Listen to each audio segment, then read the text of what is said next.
Heart beat scan ఒక్క second లోనే world class 640 slide CT scan ఇప్పుడు మీ విస్టా ఇమేజింగ్ బంజారా హిల్స్ లో.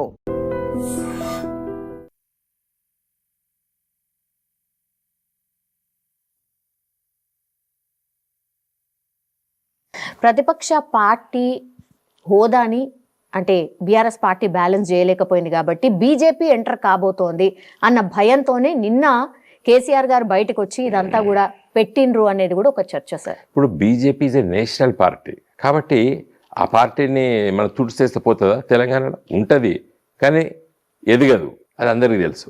కాబట్టి బీజేపీ మాకు పోటీయే కాదు తెలంగాణలో, కాబట్టి ఆ సమస్య కాదు. కాకపోతే పార్లమెంట్ ఎన్నికలు వచ్చేసరికి మోడీ గారు ఉండాలని చెప్పి మొన్న పోయినసారి 4 ఈసారి 8 సీట్లు గెలిచారు.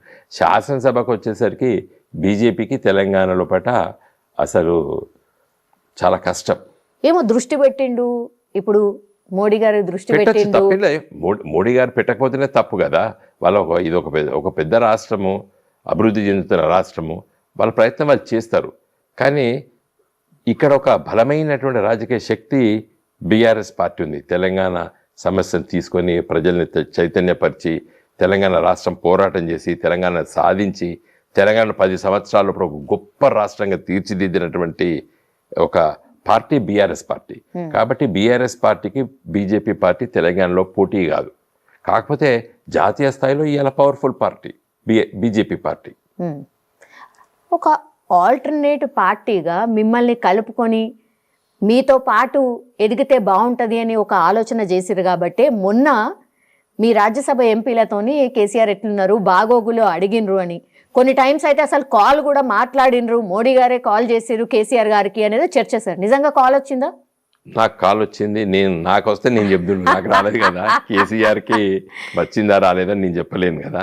వచ్చిందంటే కరెక్ట్ కాదు, రాలేదంటే కూడా కరెక్ట్ కాదు, నాకు తెలియదు. ఎందుకంటే whoever receives it he has to answer. కాబట్టి మొబైల్ కేసీఆర్ గారి దగ్గర ఉంటుంది, నా మొబైల్ నా దగ్గర ఉంటుంది. బహుశా మోడీ గారు ఆ విధంగా మాట్లాడిననేది మనం రాజకీయాలతో దాన్ని చూడొద్దు. బికాస్ మేము పార్లమెంట్ సభ్యులు ఉన్నప్పుడు కూడా, మేము మోడీ గారిని కలిసినప్పుడు కూడా వారు అడుగుదురు ఎట్లున్నాడు మీ లీడర్ ఎట్లున్నాడు అని ఫస్ట్ అడుగుతారు. మేము పోయి రిప్రజెంటేషన్స్ చేస్తే then he was chief minister కదా కేసీఆర్ గారు. కాబట్టి that is very formal greetings, దాన్ని మనం రాజకీయ కోణంలో చూడకూడదు. కానీ ఒక అపవాదం మీ పైన ఉంది కదా సార్, ఎప్పుడు చూడు ఎలక్షన్ అనుకోండి లేకపోతే ఏదో ఒక సందర్భంలో బీజేపీ బీఆర్ఎస్ ఒక్కటే అనేది పెద్ద ఎత్తున చర్చ ఉంది. ఇప్పుడు మోడీ గారు బాగోగులు అడిగేసరికి మళ్ళా ఏదో అవుతుంది అని ఒకటి, తర్వాత మోడీ గారు బాగోగులు అడిగినరో లేదో కేసీఆర్ గారు బయటకు వచ్చిండ్రు అని ఇంకోటి సార్. ఇవి రెండు నడుస్తున్నాయి పెద్ద ఎత్తున. మరి మేము ఇప్పటి వరకు బీజేపీతో పొత్తు పెట్టుకోలేదండి. కాంగ్రెస్తో పొత్తు పెట్టుకున్నాం, టీడీపీతో పొత్తు పెట్టుకున్నాం, కమ్యూనిస్ట్ పార్టీతో కలిసి పనిచేసాం, ఒక బీజేపీతో పొత్తు పెట్టుకోలేదు. అయితే బీజేపీ దగ్గరికి మేము వెళ్ళి కలవడం జరిగింది. ఎప్పుడు? తెలంగాణ ఉద్యమ కాలంలో పట సుష్మా స్వరాజ్ గారి దగ్గరికి, ఆనాటి అధ్యక్షులు రాజ్నాథ్ సింగ్ గారి దగ్గరికి, ఆర్ఎస్ఎస్ ఆఫీస్ సుదర్శన్ గారి దగ్గరికి వెళ్ళి కలిసాం. అప్పుడు మేము చెప్పాం కదా, తెలంగాణ కోసం మేము ఎవరి దగ్గరికైనా వెళ్తున్నాం, వాళ్ళ దగ్గరికి వెళ్ళడం జరిగింది. కాబట్టి ఒక అంటరాని పార్టీగానో మేము ఏ పార్టీని చూడలేదు ఆ రోజులలో. ఇది తెలంగాణనే మా మొదటి సమస్య, తెలంగాణ రాష్ట్ర ఏర్పాటే మా ముఖ్యమైనటువంటి ఉద్దేశం. కాబట్టి అందరినీ కలిసాం ఆ రోజు.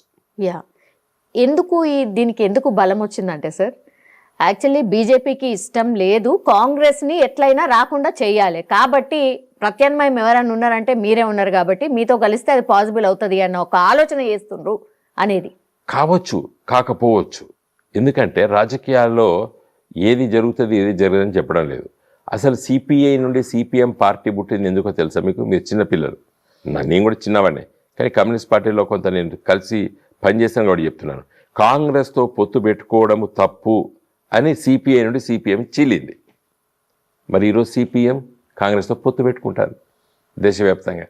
అసలు ఆ పార్టీ పుట్టిందే కారణమే కాంగ్రెస్ వ్యతిరేకతతో పుట్టింది సిపిఎం, సిపిఐలోకి వెళ్ళి. మరి అదే సిపిఎం ఇవాళ బెంగాల్లో తమిళనాడులో పొత్తు పెట్టుకుంటుంది. సో రాజకీయాల్లో ఏదైనా జరగచ్చు, ఏదైనా పాసిబిలిటీ ఉంది అని చెప్తున్నారా సార్? నేను చెప్పడం కాదు, ఈ భారత రాజకీయాలు చెప్పినాయి. మీకు తెలుసా, బీహార్లో 1967లో కమ్యూనిస్టులను జనసంఘం కలిసి పోటీ చేసినాయి. మన రాష్ట్రంలో కాంగ్రెస్ బీజేపీ కలిసి మమ్మల్ని ఓడగొట్టడానికి ప్రయత్నం చేస్తారు. సో బద్ద శత్రువులు కూడా కాంగ్రెస్ బీజేపీ కలిసి మమ్మల్ని గ్రామీణ ప్రాంతాల్లో నిన్న జరిగిన ఎన్నికల్లో చాలా గ్రామాల్లో పట కాంగ్రెస్ బీజేపీలు కలిసి పోటీ చేశారు.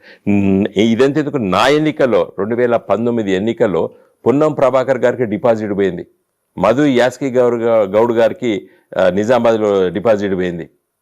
ఎందుకు పోయింది డిపాజిట్ వాళ్ళకి? అప్పుడు వాళ్ళు బీజేపీకి సపోర్ట్ చేశారు కాంగ్రెస్ కార్యకర్తలు. 2018లో కేసీఆర్ బ్రహ్మాండంగా రెండోసారి అధికారంలోకి వచ్చారు. కేసీఆర్కి మరి ఒక బలమైనటువంటి జవాబు చెప్పాలంటే మనము వీళ్ళిద్దరిని ఓడగొట్టాలి, వినోద్ కుమార్ని కవితను ఓడగొట్టాలని చెప్పి కాంగ్రెస్ వాళ్ళు మొత్తం బీజేపీకి సపోర్ట్ చేశారు. That is history. మీరు పోయి కరీంనగర్ నిజామాబాద్ నియోజకవర్గంలో వెళ్ళి రేపు మీ కెమెరా పట్టుకొని తిరగండి. 2019లో కాంగ్రెస్ వాళ్ళు ఎవరికి ఓటేసారండి.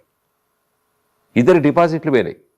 పోతే పొన్నం ప్రభాకర్ అంత వీక్ నాయకుడు కాదు. ఆయన ఒకసారి ఎంపీ కరీంనగర్కి, ఆయన డిపాజిట్ పోయింది. మధు యాస్కి నిజామాబాద్ ఎంపీ, ఆయన డిపాజిట్ పోయింది. అంటే మేము ఎట్లా గెలవము, మనం గట్టిగా ఓట్లు వేయించుకుంటే టీఆర్ఎస్ గెలుస్తుంది కాబట్టి మన ఓట్లు అన్ని బీజేపీకి వేద్దామని వేయించారు. సో ఇంకా మీరే జవాబు చెప్పండి ఇంతమంది మీ ప్రశ్నకి. యూటీ కాబోతోంది, హైదరాబాద్ ని యూటీ ఎట్టి చేయబోతుంది. పరిస్థితుల్లో కాదు. That is false allegations, false comment.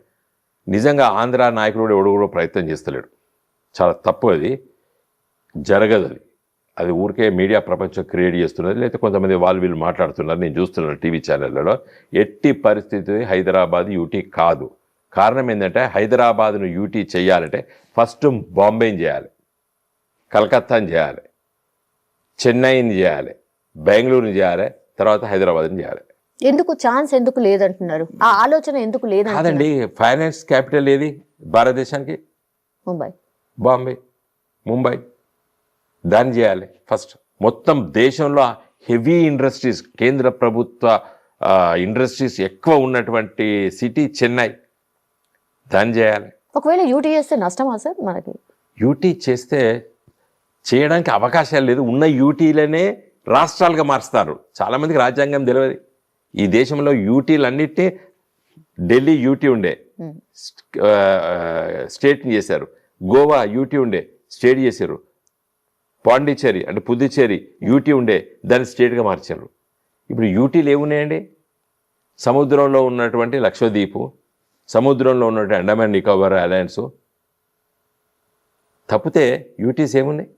Chandigarh ఉన్నది, అది ఎప్పుడో మన పంజాబ్కి ఇచ్చేసేసి హర్యానా వాళ్ళు వేరే రాష్ట్ర క్యాపిటల్ కట్టుకోండి, మీకు చండీగఢ్ను పంజాబ్కి ఇవ్వండి అని చెప్పి కేంద్ర ప్రభుత్వం చాలాసార్లు చెప్తున్నది. కాబట్టి మాట్లాడే వాళ్ళకు అవగాహన లేక మాట్లాడుతున్నారు.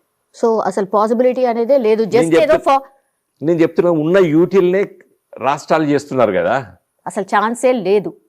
రైట్. ఇప్పుడున్న లడఖ్ను, జమ్మూ కాశ్మీర్ కూడా రోజు చెప్తాడు కదా ప్రధానమంత్రి అమిత్ షా, మేము వాటి రాష్ట్రాలుగా మార్చేస్తామని.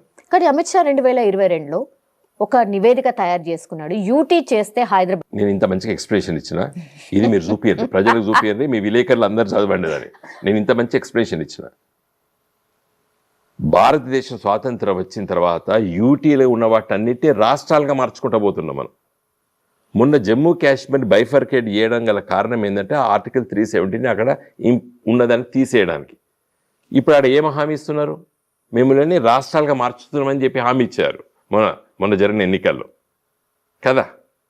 సో ఉన్న యూటీలనే రాష్ట్రాలుగా మార్చేటప్పుడు రాష్ట్రాలను యూటీకి ఎట్లా మారుస్తారు? యా, మొన్న జూబ్లీ హిల్స్ ఎన్నికల్లో మీరు చాలా కష్టపడ్డారు సార్. కానీ లాస్ట్ మూమెంట్లో ఆ 1 వీక్ మీరు ఏదైతే పోల్ మేనేజ్మెంట్ చేయాలో, అంటే యాక్చువల్లీ బీఆర్ఎస్ పార్టీ అంటేనే పోల్ మేనేజ్మెంట్లో ది బెస్ట్ సార్, చేయలేదు అనేది పెద్ద ఎత్తున ఒక చర్చ అవుతుంది. దానివల్లే ఓడిపోయినా సార్? కాదండి, నా పర్సనల్ వ్యూ అండి. ఆ కాంగ్రెస్ క్యాండిడేట్ అబ్బాయి స్ట్రాంగ్ క్యాండిడేట్. అబ్బాయి పైన ఎలాంటి వాళ్ళ తండ్రి పైన లేదా వాళ్ళ కుటుంబ సభ్యుల పైన ఉన్నటువంటి ఆరోపణలు అబ్బాయి పైన లేవు నాకు తెలిసే మందం. This is my personal view. అతను టికెట్ ఇచ్చే రోజే నాకు చాలామంది నా మిత్రులు చెప్పారు, టఫ్ క్యాండిడేట్, ఆ అబ్బాయి కాక ఇంకెవరున్నా కూడా మీరు ఈజీగా గెలుస్తారని చెప్పారు నాకు. కాబట్టి ప్రజలతో ఆయన అక్కడ నిత్యం ఉన్న సంబంధాలు జరుగుతాయి. ఎన్నికలు కూడా అధికార పక్షం విపరీతమైన డబ్బు ఖర్చు పెట్టినరు. తర్వాత 1 వీక్ మీరన్న సోకాల్డ్ పోల్ మేనేజ్మెంట్లో వాళ్ళతో మేము పోటీ పడలేదు, వాళ్ళు సక్సెస్ అయ్యారు. ఒకసారి కేసీఆర్ వచ్చి చెప్పుంటే గెలిచే వాళ్ళు అనేది కూడా ఒక చర్చ సార్. ఇంకా అది కావచ్చు కాకపోవచ్చు. నేనైతే నాకున్నటువంటి ఇన్ఫర్మేషన్ అది. ఆ కాంగ్రెస్ ఆ క్యాండిడేట్ను వాళ్ళు చూస్ చేయడమే వాళ్ళు ఒక సక్సెస్ అయ్యారు స్ట్రాటజీ.